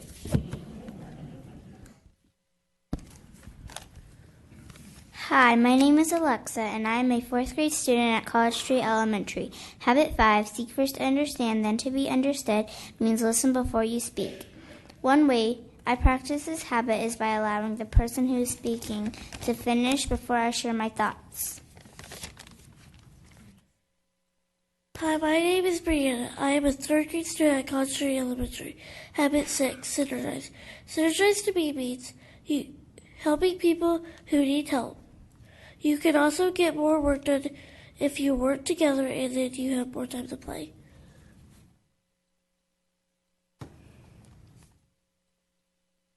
Hi, my name is Elizabeth, and I'm a 4th grade student, and I go to College Street Elementary, and this is my habit. Habit 7 is sharpen the saw. I sharpen the saw by taking care of my heart, mind, body, and soul. My heart by taking care of it, my mind by learning from my awesome teacher, and my body by eating healthy, and my soul by thinking of happy thoughts.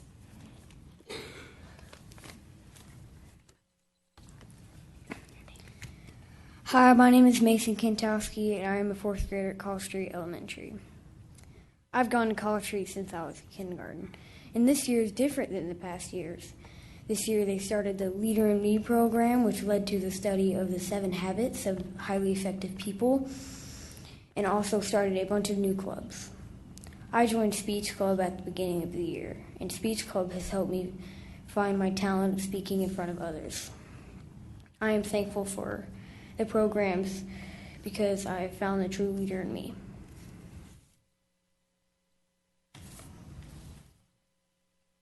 Hello, good evening. My name is Janie Barretto, and as a parent of 2 daughters who attend College Street Elementary, I have overheard them speaking at home amongst themselves about the 7 habits, and I think that's wonderful to hear them. And one of the favorites of my youngest daughter, who is in kindergarten, she likes to make good choices because she knows that to begin with the end, the outcome will be beneficial. Thank you. Hello, my name is Linda Fisher. Callista Marcotte is my granddaughter, who is a 1st grader. I would like to tell you briefly about an aha moment that I had with her when I stayed with her when she was sick one time. I was cutting her an apple, and she comes in singing the little song, making all the hand gestures, and she starts in with be proactive, oops, and then she goes to begin with the end in mind, and I looked at her and I said, well, can you tell me what being proactive is? And she said, it's being responsible. So she starts right in, not missing one single beat. I think to myself now, in the late 1990s, I took Stephen Covey's 7 Habits. So she continues on with singing Put First Things First. So I stopped her, and I go, is there one about a saw? And she's not skipping a beat, starts doing the saw. And I'm thinking how amazed I am that Lewisville Independent School District is teaching our children through the Leader in Me. They're learning a skill beyond what their perceptions are, how they see, how they believe, and how to become interdependent.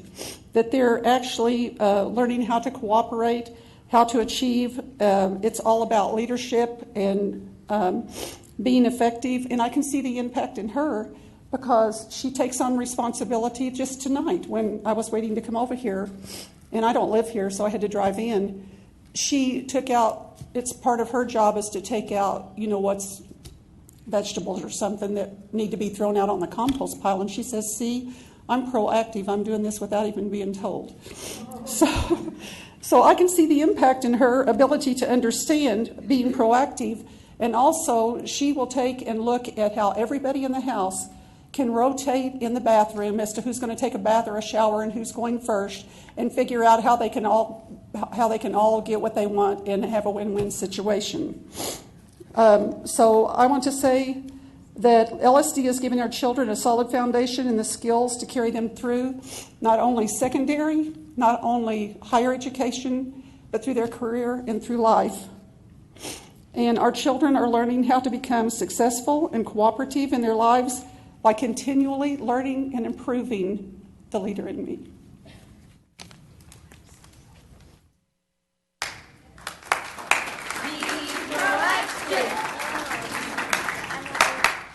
Be proactive. Begin with the end in mind. Put first things first. Think win-win. Synergize. Seek first to understand, then to be understood. Sharpen the saw.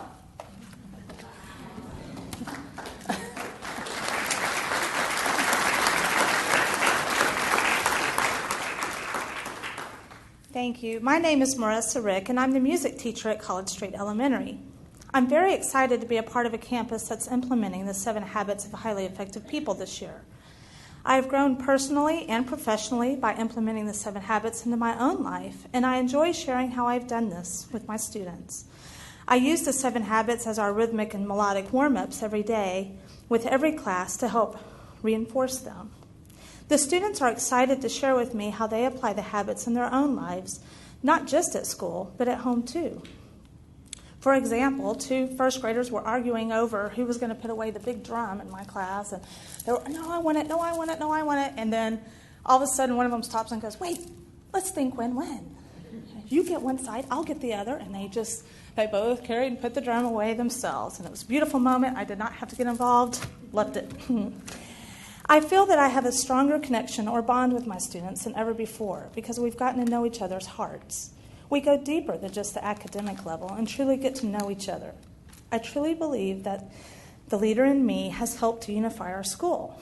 There's a cohesiveness that runs throughout the halls. No matter what subject, grade, or content area, you'll hear the habits being taught and lived. I'm a part of the Lighthouse team that is working to help our students help our school become a Leader in Me Lighthouse School. We believe that every student can be a leader and can contribute greatly to our world. Genius is in everyone. They just need to have someone believe in them, someone to help give them the tools they will need, and someone to cheer for their successes. Thank you. At this time, I'd like to introduce our principal, Ms. Susan Heinzman. Well, first, I just want to recognize all these wonderful students and parents and teachers who are here tonight to support us in our journey with the Leader in Me. It has just been a phenomenal journey so far. Every single day we see examples of leaders from our pre-K students all the way up to our 5th graders. So just want to give them a round of applause first.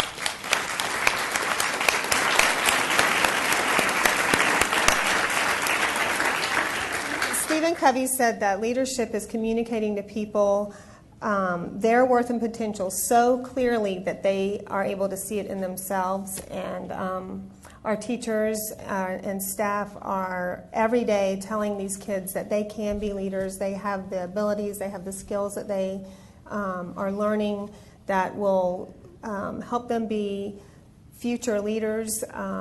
Listening to the graduation profile, we're starting them now with all of the skills, the communication, the problem solving that they are going to need in the future, and we're just very proud of them. So thank you very much.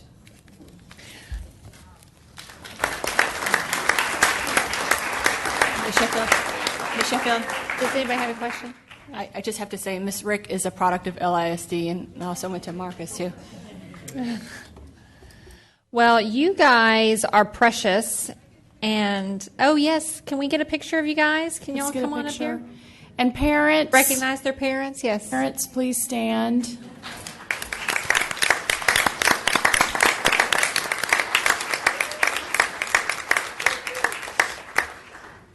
While they're coming up and getting organized, when I am on that campus visiting and watching them in classrooms, it's evident that this is becoming fully part of who they are as students at College Street. And I'm continually reminded how much we as adults can learn from them. I would like Callista to come to my house and teach my high schoolers how to be proactive. I was going to ask, is there an age limit? Because I've Second that. 23 and a 20-year-old that could maybe help out in the lunchroom or something. Thank you so much.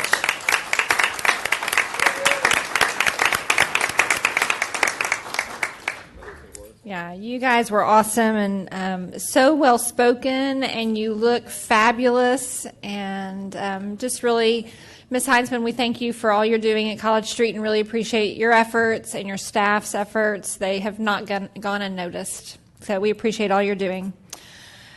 Okay.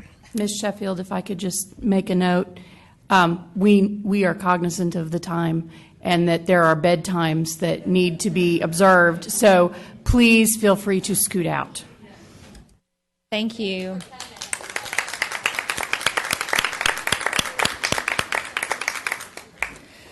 Now, certainly they would want to stay for Dr. Burnett's monthly financials.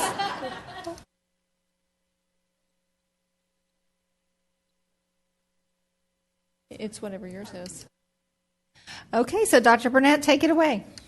Well, it is nice to put a face on how we spend our money. It gives it a little bit, makes it certainly more realistic to what we're doing. And we do have our monthly financials in front of you. We're a third of the way through the fiscal year. As you can see, we're trending on our expenditures a little bit below, about 3% below the 33%, and we are starting to get our tax collections in, so our revenues are we're getting more revenues in than that trend, which we would expect. We also have the bond report, and so if you have any questions about that, we'll try to answer them. Are there any questions? No. Okay. All right. So we want to move on to refunding bonds. We, as part of our, as part of our efforts to look for ways to take advantage of this incredible bond market that we think is good, and then it gets a little bit better. And so in order to do that, we've got some 2007 and 2008 bonds that we would like to consider refunding, and we think there's a pretty significant savings there. And John Martin with Southwest Securities will present, give you some scenarios about what our opportunities are. So you may be asking yourselves, didn't we just do this? And the answer is yes. And you may recall that when we did some refunding last time, we asked for authorization from you all to really take into consideration everything that kind of looked at that point in time like it might touch on some savings, and hoping that if the bond market got a little better at that point in time, then we might be able to refund a larger group of bonds. When we got to the market, some of those fell out of economic sense and weren't as efficient to refund at the time. So those are now seem to be back in the picture as interest rates have dropped even further, and we've gotten further along in terms of being closer to when those bonds can be called. The biggest bulk of what we're looking at right now are some 2007 bonds that are eligible for redemption this coming August. So they had already been refunded. The 07s, they refunded some old bonds from the 1990s. So now we're here again, and the tax code only allows us to do one advance refunding, but we can do a current refunding, so we have to wait until we get close to that redemption date, which is in August. So that's why that $30 or so million has not been refunded to date, and that's where the biggest bulk of the savings comes. This is just to tell you we're going to be coming back in a couple of months with more information, but to bring it to your attention that we're paying attention to this opportunity here, and hopefully the interest rates will remain low. It's, as I was telling Dr. Burnett, it's these days it's really hard to predict. The markets are so volatile, and when we all were in economics lessons and learning supply, demand, and what affects in your securities markets class, you may recall if you took any of that junk, was talking about what affects interest rates. Well, it was really about the United States money supply. You remember how all that worked and played into it? Well, that's not the only factor now. That's just an itty-bitty piece. Now, what are the crazy Swiss bankers doing? What's going on in Greece and all this other stuff? Because they invest in U.S. bonds and we buy foreign bonds, and so it is truly a global economy now. And so things that happen over here do have some impact, but really it's so hard in terms of predicting what's going on. The oil prices, all that has an impact as well. So we'll keep our fingers crossed that interest rates continue low, and be back to you here with more information as we get closer. We can't pull the trigger on this actually until we won't be able to sell the bonds and we won't be able to deliver the bonds until May 19th. That's the earliest possible date. So we'd think we'd go to market probably sometime in April, but we'll be back to you later about setting the parameters and thresholds of what you all feel is appropriate for us to be able to go out at that time. Thank you. Are there any questions? We're anticipating bringing this back as an action item in March. Yes. Okay. Any questions? Anybody else? Yes, Ms. Hassett? If we do refund, how would that affect future bonds that we might have? Well, it's savings to the taxpayer. It goes straight to the bottom line in terms of savings to the taxpayer. So, some of the early indications are that your debt service payments could be cut as much as $1 million a year. So that backs right into when we are ready to ask the voters for the authorization to issue future new money bonds for capital projects, and then that will be certainly a much less tax impact. That just feeds right back into being able to get more bang for our buck. Okay. Thank you so much. Thank you. All right. Next, we'll move into action. Do I have a motion? I move that we consider approval of order calling 2015 Board of Trustees election to elect trustees for place 1 and place 2. Thank you, Ms. Vaughn. Do I have a second? Second. Thank you, Ms. Latham. That's a motion by Ms. Vaughn, a second by Ms. Latham. Is there any discussion? All right. All those in favor? And that is unanimous. All right. For action item 2, do I have a motion? I'll make a motion to consider approval of joint election agreement and contract between Lewisville ISD and Denton County Elections Administrator for the May 9th, 2015 trustee election. Thank you, Ms. Latham. Do I have a second? Thank you, Ms. Hassett. That's a motion by Ms. Latham, a second by Ms. Hassett. Is there discussion? Just a point of clarification. We are going to partner with Denton County Elections Administration, but it's Denton County that will determine the different locations, and we have put in a request with Denton County Elections Administration for a polling site in the Frisco and Plano area. We have made that request. Okay, thank you. Can I just ask, because it's kind of confusing, so is that how it works? The elections office determines polling locations. Does the district have any part in that? We can make a request. We can make requests, but at the end of the day, it's a request. They make those decisions? No, they pretty well fulfill your request if you make it. They make recommendations based on population in the precincts, and then the other consideration that they look at is the other elections that may be occurring in the area and what they think the overload may be based on their historical data. We can request the specific location, knowing that every location that we request over and above what they believe we need just for population and for ease in voting costs extra money. So I don't know this for a fact, but I believe they would let us have as many locations as we would want, pending them being able to staff them, and if they have enough equipment, and as long as we're willing to pay for it. And when will they set those? When will they set the locations? Sometime after February the 27th, which is the last day to sign up to vote. Okay.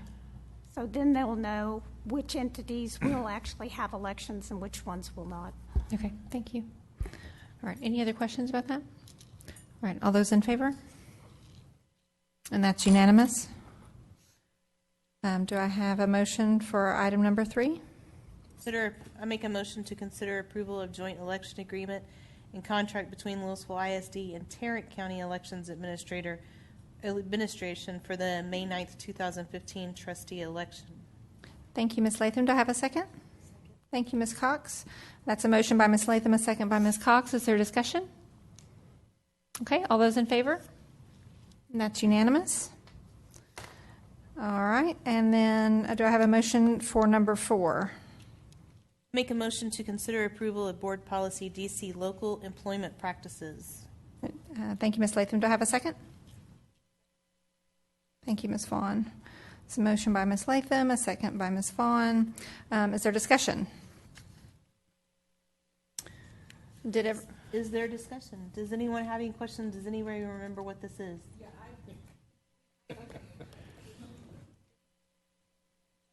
Dr. Brockman, why don't you just give us the flyover on this one? Especially ramifications. Yeah.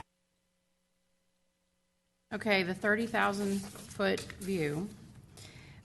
This was discussed by the board during Team of 8 training, and in a nutshell, it grants final hiring authority to the superintendent. Historically, the board has granted that final hiring authority to the superintendent over the summer months, but this would be changing policy to be the case all the time. Ramifications, important things to consider. Board would still approve contracts on an annual basis. This is merely delegating the authority for the initial decision to employ someone for the first time.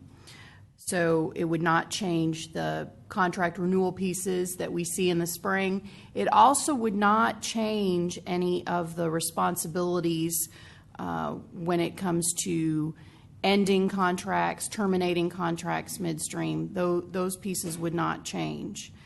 There is a potential area for complication in promotions and assignment changes. I will not say that those are hurdles that cannot be overcome, but when the superintendent has final authority on those assignments and needs to be involved in those decisions, when does he or she not participate in those decisions regarding personnel because they're making the final decision, they're making the final recommendation. So it's complicated.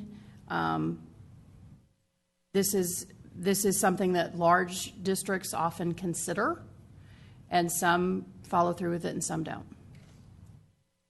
And is there board policy already in place regarding, like you said, promotions? Where is it spelled out in board policy that the board has to approve promotions and things like that? Well, as board policy is written now, the board approves all contract employment. So we bring forth, for instance, principal. When someone is promoted to principal, we bring that forward to the board for board's approval. When someone moves from teacher to assistant principal, that's included in all of the monthly recommendations that are made. Well, and the point of bringing this forward was to make it clear to the public that we, the board, do not interview anyone. We hire and fire one person. But it makes it very foggy to the public because it does appear that we actually are responsible for the hiring and dismissal of everyone in LISD, and that's not the case. We're honestly blindly approving any and all candidates that administration brings to us, and we don't know these people. So that was the reason I had done some research on it, and I think Tricia had too, where larger school districts do delegate this to the person that is responsible for that. And if your superintendent's not doing a good job of hiring and firing the right or wrong people, then you can fire that person. The board can. That's the only person we really have any management over. These items will they continue to come to us just based on informational, like promotion for principals, resignations, new hires, just as an informational piece? It certainly could, but it would not be required. And it might not fall within it would not look like what it does now with the approval coming out of closed session. Yes, Ms. Hassett. So we did discuss this in Team of 8, and it made complete sense to me when we discussed it. But now that we have to actually qualify that we don't do the new hires, but we do the contract, is this now just creating another layer of confusion for the public that they're not going to understand the difference between the two?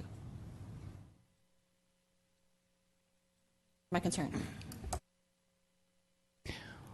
Well, because, right, you said, I mean, we're, I agree with you. I felt like the additional information we got from the lawyer complicated it a bit in my mind, because it was the trickle-down effect. You know, it was where that there would still be those places where we're approving. Again, it still doesn't change the role. We're still, again, only responsible for one person, but that the trickle-down effect, I think, is what has created now more of an issue with this as we look, deeply at it. I wonder if the trickle-down effect, maybe Beth, this is a question for you, if the trickle-down effect exists because of the way we have this worded. No, the trickle-down effect has to do with the board's policy-making responsibilities. And the contract, the renewing of contracts, is still the board's contract, the district's contract with the employee, and not the superintendent's contract with the employee. And you, unfortunately, cannot delegate away your responsibility for ensuring that appropriate hiring and dismissal procedures are in place. You can't delegate away that authority. And doesn't some of this, some of it is also because of the size of our district, correct? Because we are over, the 30,000 in the county or something. I mean, there were we were kind of bound by some other stipulations simply because of the size of our district. That has more to do with nepotism rules than anything else. Okay. All right. Yes. I think we had good intentions when we brought this up, but with the additional information, I'm wondering if we're just doing this so that because of the misunderstanding with the public, then we just need to explain better to the public about how the process is, because after seeing that information, I'm a little concerned about doing this. No, I agree. Are there any, do you know, Dr. Barkman, are there any large districts like our size that have this policy? With the change. I believe there was. I don't remember who. I would need to go back and resurrect that. All right. Was there any other discussion on it? Any other comments that need to be made? Okay. All right. All those in favor? Well, yeah. We're to approve it, to change, right, to make the change to DC local. All right. So all those in favor? And all those opposed? And that motion fails by a unanimous vote. I agree. I think it came from an absolute place of it seemed right, but it was all the other pieces that fell out in policy that just didn't make it right. So, okay, moving on to consent. Are there any items that need to be pulled? We've pulled 2A. For the administration has requested to pull that one. Are there any from the board? Yes, ma'am. G2. Okay. Are there any others? Okay. Could I get a motion, please? I make a motion to approve the consent agenda items with the exception of item 2G2. Thank you, Ms. Latham. Do I have a second? Thank you, Ms. Hassett. You're going to have to voice your second. So I have a motion by Ms. Latham, a second by Ms. Hassett. Is there any discussion? All right, all those in favor? And that is unanimous. All right, and Ms. Cox, would you like to make a motion? like to make a motion for the renewal of CSP number 2146-11 for the payment of gateway and merchant account. Okay, thank you, Ms. Cox. Do I have a second? Thank you, Ms. Latham. All right. Ms. Cox, would you like to speak to your motion? Yes. I just think that this has been on a 5-year renewal, and I feel that with credit card companies and that things are changing, and we might be able to get a better rate on the current rate that we're getting. My 2 cents. All right. Is this a 5-year renewal, or is this the 5th year of a renewal?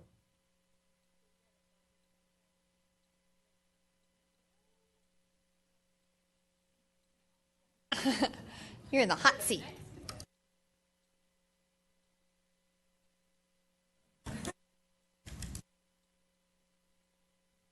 Good evening, members of the board. It is the last year option. It was a 1-year contract with 4-year options. This is the last year.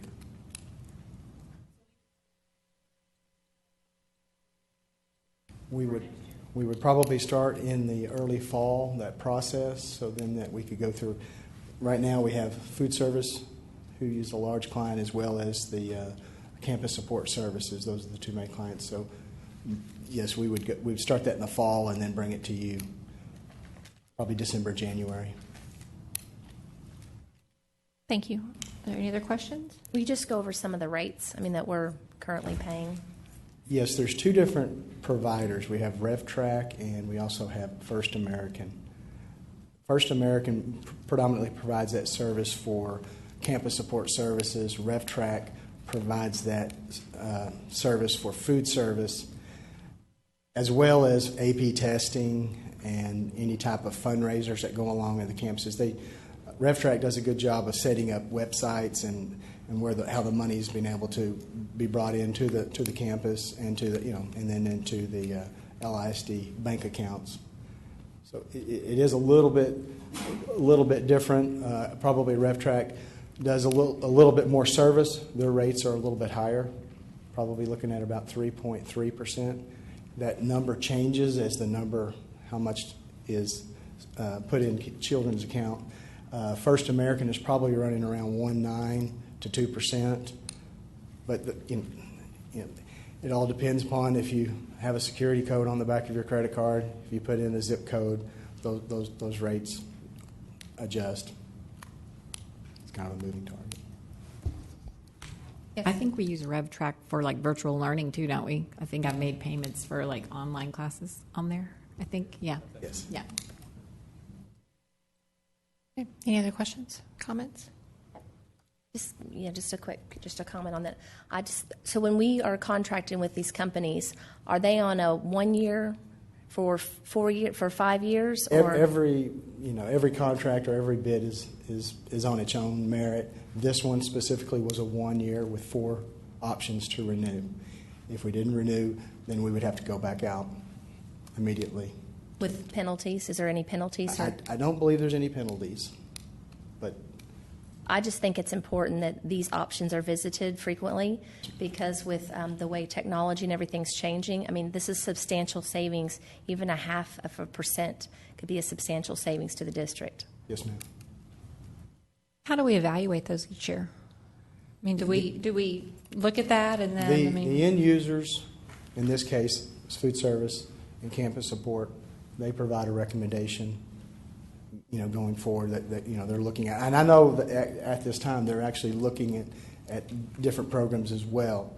But the feeling was their recommendation to renew this final year. Thank you. All right. All those in favor? And that's, yes or no? Yes. Okay, that was unanimous. Thank you. Right. This concludes the business portion of our agenda. We'll take a short break and then convene into closed session to hear a Level 3 student expulsion appeal. And the time is now, let me see what time it is, 9:03. Well, thank you all for hanging with us.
The board is reconvening in open session at 10:08.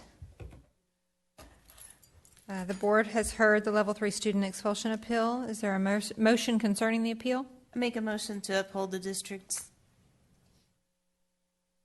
Oh, I just drew a blank for level 2 decision. Thank you, Ms. Latham. Do I have a second? Thank you, Ms. Cox. I have a motion by Ms. Latham to uphold the Level 2 decision, a second by Ms. Cox. Is there any discussion? All those in favor? And that is unanimous. Oh, goodness, hold on. Oh, that's it. I'm sorry. All right. So here, having no further business, our meeting is adjourned at 10:09.